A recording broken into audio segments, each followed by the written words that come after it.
Hello and welcome to ILTV's Israel Daily. I'm Aaron Porras, and coming up in today's newscast, 16 Israelis have now passed away from the coronavirus, with nearly 4,350 infected. Political leaders get closer to working out the kinks in a broad unity government, and as the virus outbreak continues, both pet adoption and abandonment hits record highs.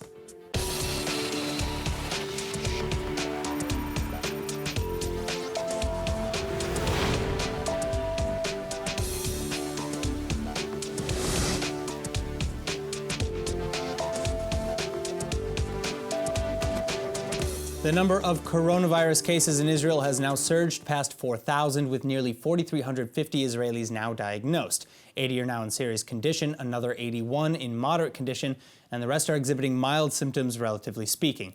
But 16 have now sadly passed away, and the latest victim was just 58 years old, although he had very significant pre-existing conditions. But the record increase of infections in Israel over the past 24 hours now puts it in 17th place in terms of infection numbers across the world. And the most shocking case, perhaps, across the country is that of a 22-year-old man who is now in serious condition after contracting COVID-19, despite having no pre-existing medical conditions whatsoever. He's currently sedated and hooked up to a ventilator at Asuta Hospital in Ashdod.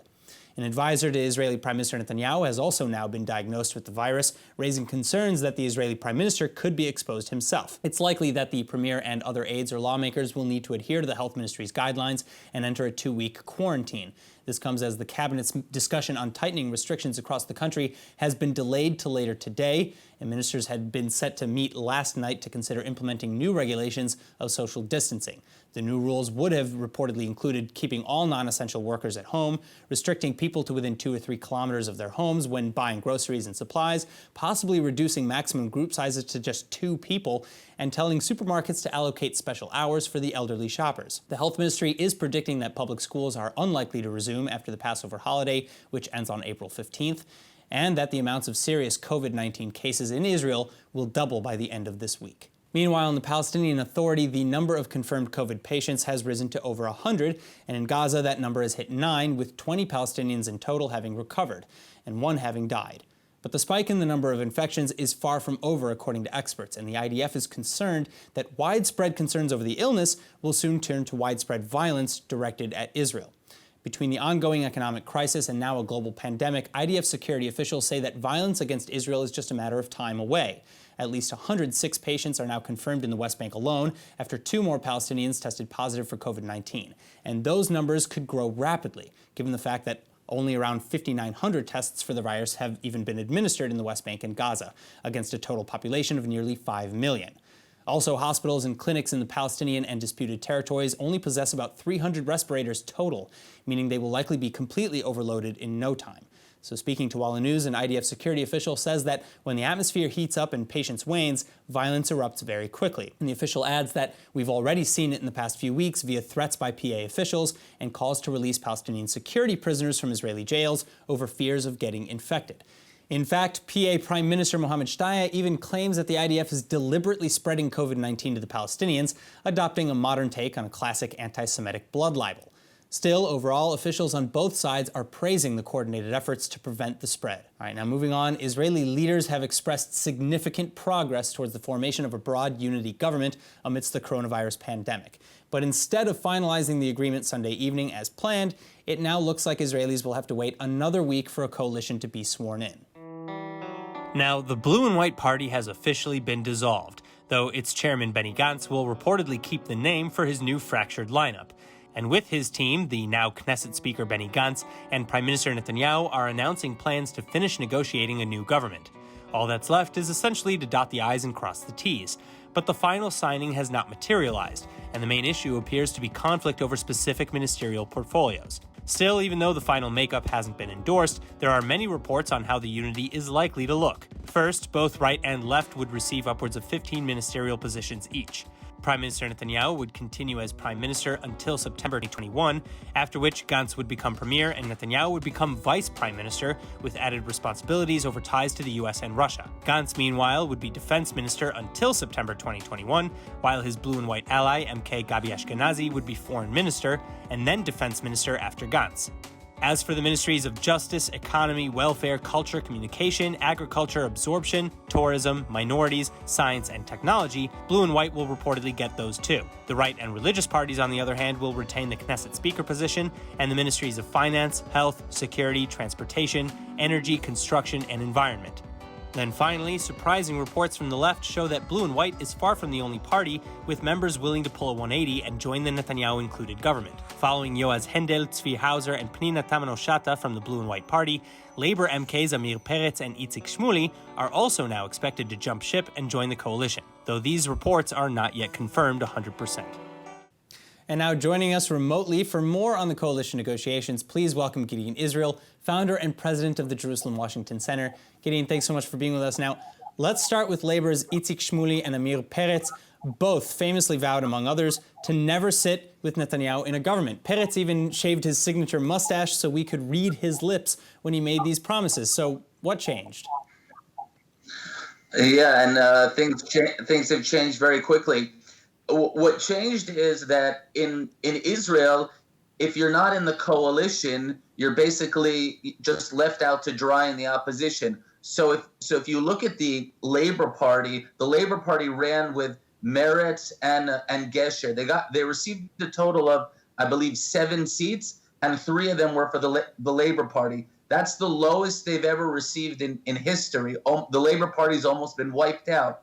And I think Peretz realized that if he would sit in the opposition for 3 or 4 years without any accomplishments, what would they run on? And potentially Labor would be wiped out in the next election.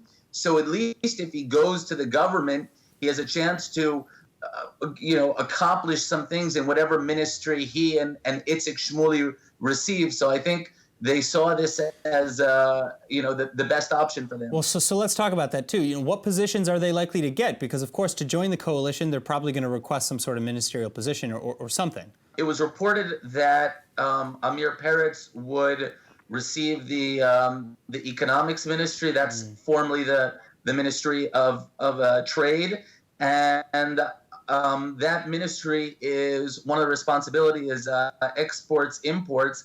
And therefore, Amir Peretz can give a lot of presence to various unions in Israel in terms of import limits and therefore protectionism. So he can maybe sort of rebuild his base. So that's a position that would be very good for him, not necessarily good for the whole population of Israel. All right, now let's move on to Benny Gantz. He's currently the Speaker of the Knesset, but he's supposed to give that position up back to the Likud with the formation of the unity government. Is Yuli Edelstein supposed to receive that again, or is somebody else maybe going to step in as Knesset Speaker? Well, that's one of the things that not the Blue and White Party, but Benny Gantz's Israel Resilience Party is saying that they cannot accept Yuli Edelstein as the Speaker because of what he did with the High Court in terms of refusing to implement their decision. So possibilities for the Speaker of the Knesset could be Yariv Levin from the Likud, who's right now tourism minister, and Yuval Heinitz has also been mentioned, and he's right now the Minister of Energy.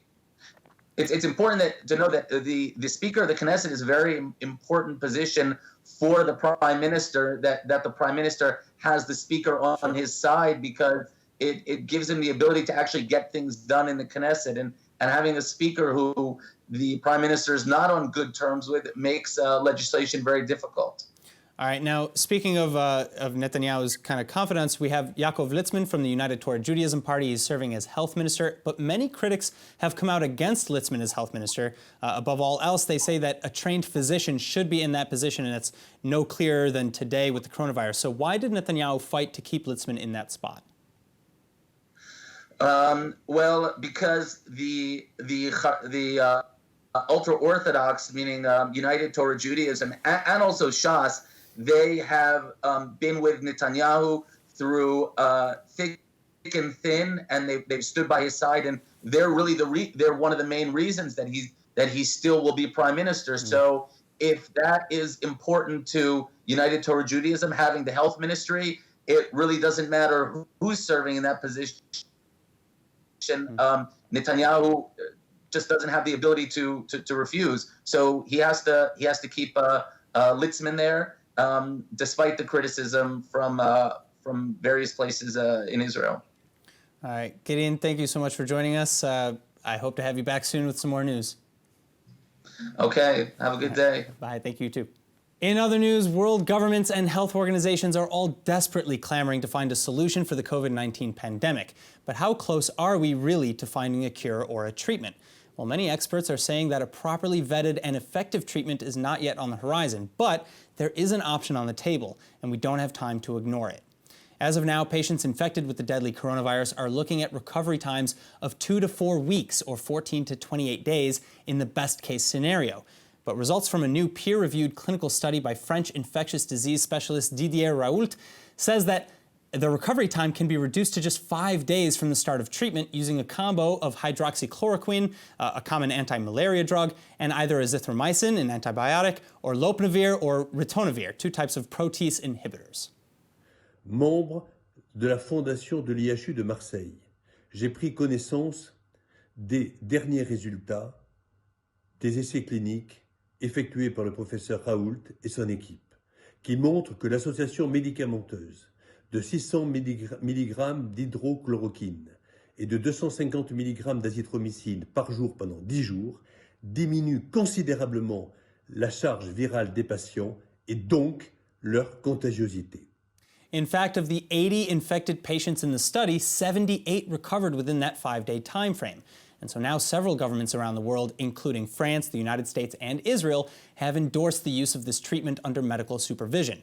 But under medical supervision are the key words to remember here, or in other words, stop self-treatment. Improper dosage with these drugs can cause more harm than good, especially depending on how advanced the symptoms of the coronavirus are.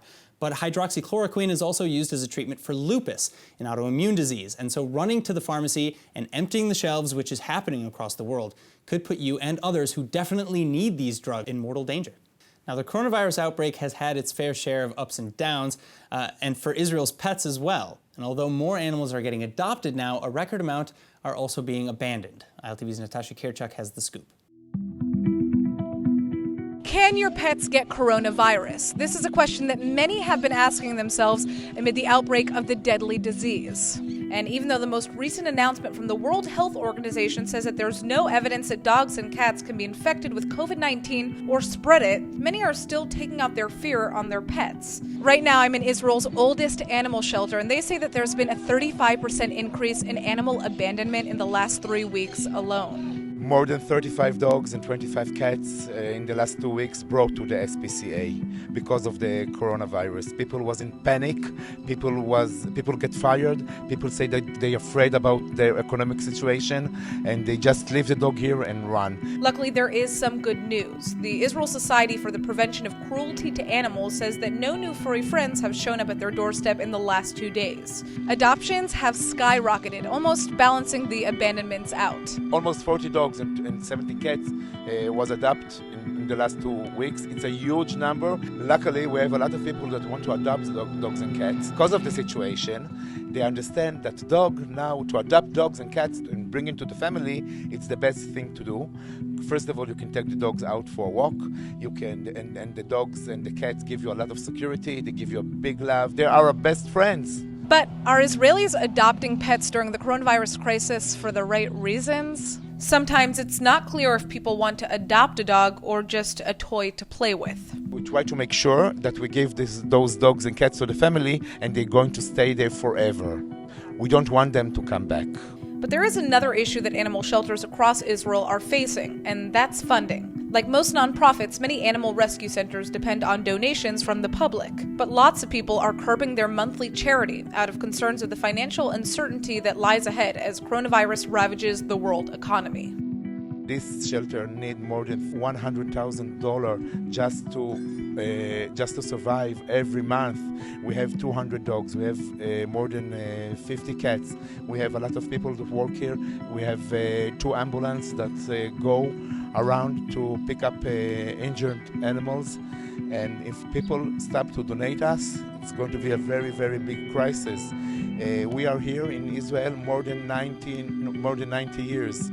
and we pass all the wars, we pass all the economic crisis. But this crisis, like in the last 3 weeks, we never felt this paralyzed. It's unbelievable what's happened. Now, in these dark and difficult times, there are many people who lack access to basic necessities like food. While EVP, or the Emergency Volunteer Project, has invested in developing mobile kitchens that can provide thousands of fresh meals in close coordination with the Israeli government and municipalities. Now, EVP is preparing to deploy this asset to feed Israel's needy in this unprecedented crisis. And joining me now is founder and CEO of EVP, Adi Zahavi. Thank you so much for joining us. Now, Adi, these days, you're preparing about 800 meals every day for those in need and for the elderly who cannot leave the house. Tell us a little bit about your daily work to provide this food. Sure, that is correct. Thank you for having me. So yes, as you said, together with the Homefront Command, the municipality of Nahariya, and the Northern Federation of New Jersey and the Leader family, this week we are actually cooking for the people of Nahariya and the cities next to Nahariya. We're feeding around 800 meals a day. It's very important that the elderly will get at least one hot cooked meal a day.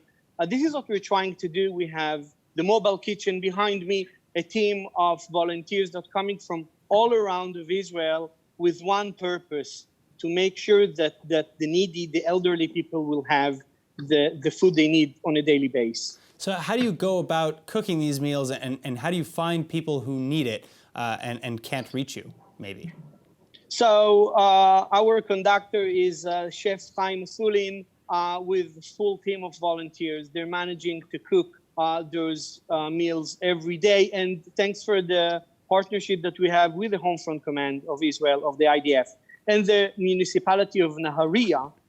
We're actually getting the lists of the names and the family that needs this support, together with the volunteers of the municipality. We're managing our parties to cook and prepare the meals, and the volunteers of the city actually going and distributing it. Sometimes with our volunteers, sometimes with their own volunteers. So it's a joint effort. So how did the Emergency Volunteer Project begin? Did it start because of the coronavirus? So no, actually the EVP started around 10 years ago. We are a relief organization with the purpose to help the front of Israel and the emergency services of Israel in times of crisis. We're actually training in the United States volunteers on a yearly basis. We have already trained 2,000 volunteers. We are recognized by the government of Israel. And actually, the idea is when the time comes, we push volunteers to Israel. We have firefighters, search and rescue, all professionals, medical teams, doctors, nurses, paramedics. Some work at the hospital, some work at the fire departments. It depends on the emergency. Because of the coronavirus has a major need, actually a lot of them. We're focusing now on feeding the community. We literally took one of our mobile kitchens out, and if we'll need, we'll take more. And we're focusing on feeding the people. All right, so I think my final question is, how much do these meals cost individually, and if our viewers want to donate, of course, to the EVP, what's the best way to do that? Well, first of all, thank you so much for offering that. It's actually $6 a meal. Wow. Every $6 is a full meal from the cooking part to the door of the elderly. $6 a meal. Every dollar counts. People can go online to the website and donate. And I promise you, every dollar goes to feed the people. All right, Adi, thank you so much for joining us, and good luck. Stay healthy. Again, thank you, sir. Thank you, all of you. Thanks.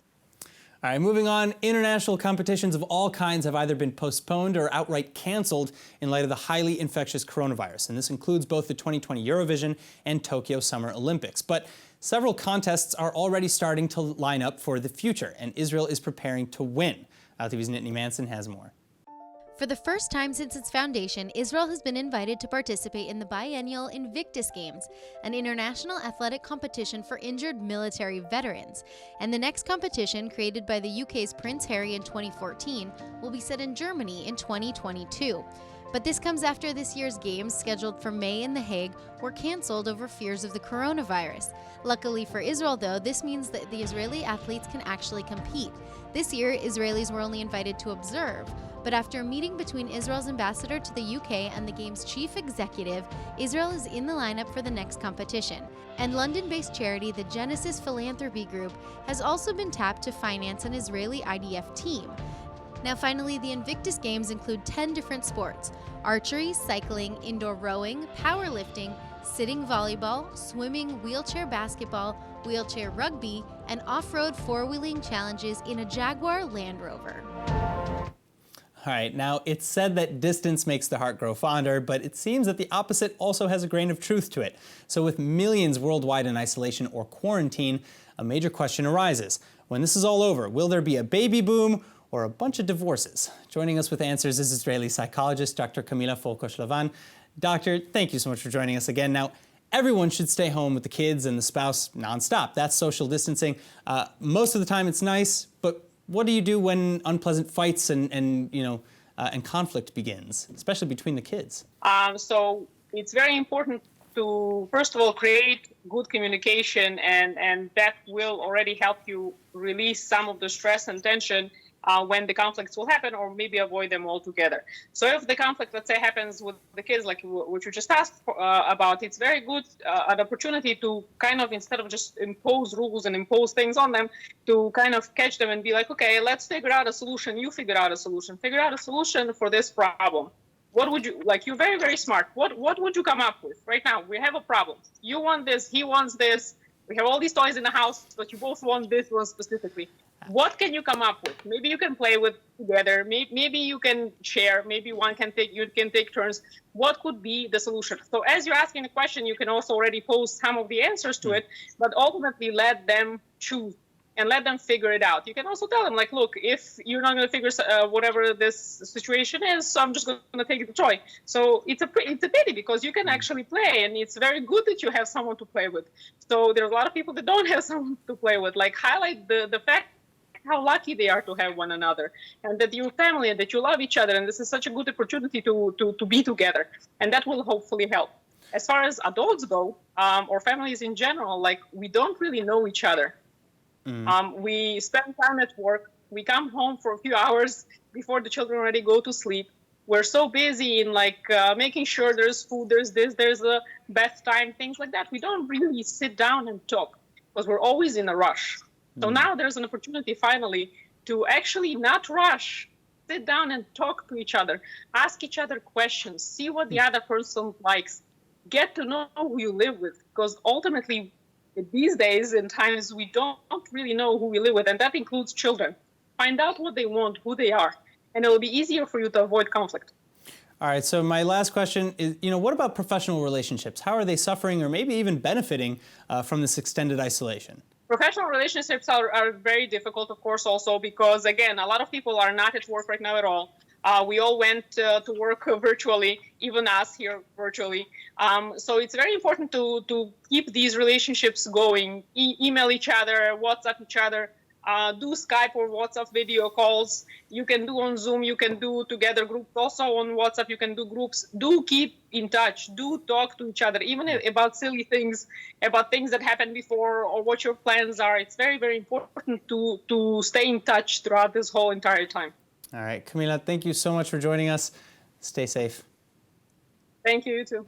All right, now let's take a look at the weather forecast. It is a beautiful day in Tel Aviv. Skies are partly cloudy today with a high of 75 degrees Fahrenheit or 24 Celsius. And it looks like tomorrow will be even warmer. The temperature is supposed to keep on rising into tomorrow with a high of 80 degrees Fahrenheit or 27 Celsius. Now, before we go, let's take a look at what's going viral in Israel.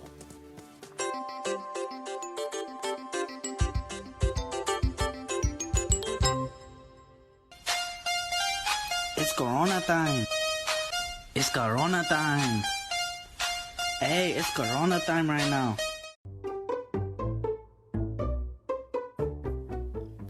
Aw, that dog can't do Corona time. His legs are too stumpy. Too bad. I'm loving all these quarantine challenges, these social media challenges. Just amazing. That is it for today's news. Today's exchange rate is 3.59 shekels to the American dollar. For more news from ILTV, please like ILTV on Facebook, follow us on Instagram, and subscribe to our YouTube and Roku TV pages. I'm Aaron Porras. Thank you so much for watching.